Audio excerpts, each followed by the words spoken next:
Welcome to the Omniverse Comic Discussion. I am Supermanjeff, and we are here to talk about Hawkeye Episode 3, Echoes.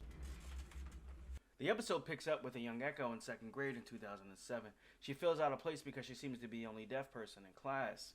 Next, we see a late-night chat between her and her father in which he tells her, like the dragon, she has to learn to be of both worlds, and she does that by observing and learning. Next, we go over to her at karate class, in which he tells her, but remember, for your match, it's more about speed than size. Now this is a big one. Vincent D'Onofrio, Kingpin from the Daredevil series, is showing up in the MCU. You can tell from the hand, the voice, and the suit.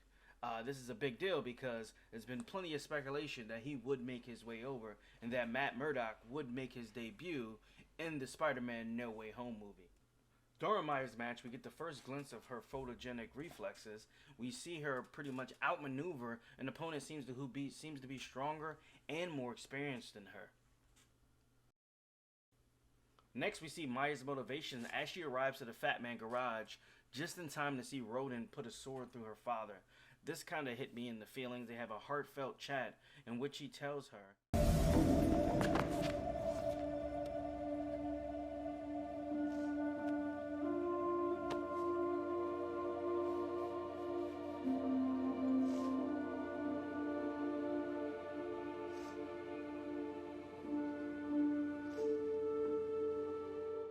we snap back to present day in which we get some relationship advice coming from Kate to one of the tracksuit mafia. And honestly, who doesn't love Imagine Dragons? I love Imagine Dragons. Next, in walks Echo and she begins questioning Clint. Clint tells her that a deceased Black Widow was responsible for Ronin's death and that he was there to witness it. I believe Clint's referencing the time where Natasha found him in Japan killing Yakuza and kind of saved him from that life and gave him hope that there was a possibility to get his family back. After this, Clint manages to get loose. Him and Echo throw hands. She knocks out his hearing aid and gets an upper hand on him. Clint manages to get his bow, using it to get an amazing shot off, frees Kate, and they make it to a getaway car. And no, not that one. Man, this thing's beautiful. We're not smashing a 72 Challenger, come on. During this chase, with the loss of his hearing aid, ironically, they communicate better than they did before. You know, it would be a lot easier if we were facing the other way. You were facing the other way. Yeah, just that they were communicating. Kate gets some time to shine as an archer, and guess what? What do you mean? Oh my God, trick arrows? We also get to see a little pimp tech enlarge the arrow to enormous size to take out a couple pursuers. They make a clean getaway on the subway, and somebody remembers we should probably Walk the dog. Next, they make it back to Kate's apartment, in which Hawkeye gets a call from home, assuming that it's wife because he can't hear.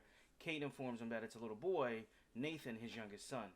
It's a heartfelt situation which Kate has to translate for a hearing-impaired Hawkeye, so that way he can understand what's going on at home. Here we get a conversation with Kazi and Echo, in which they reference Uncle, aka Kingpin, who wouldn't be happy with them going after Ronin, as they should be laying low. Clint and Kate have breakfast and discuss some suit alterations, which reminds me of the classic Hawkeye costume from the comics.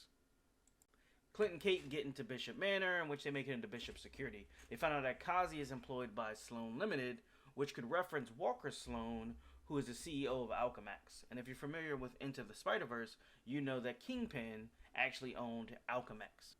The episode ends with Swordmaster, aka Jack, getting a drop on Clint, pulling the Ronin sword to his neck as he walks through a walkway. I'm not convinced Jack's going to be a bad guy in this because it's too apparent. They're putting too much emphasis on it. I'm hoping maybe they might have the same relationship that they had in the comics, where Swordmaster might have wound up being someone who trained Hawkeye in his early years. So I'm thinking it might lean towards that way. It would be a great surprise, and I wouldn't be too mad at it. I want to thank you guys for coming out today. Check out everything that's on the channel. We stream during the week. Check out some of those on our Twitch channel at the Open Party and also on my channel, Supermanjeff 12. Peace. Yip yip.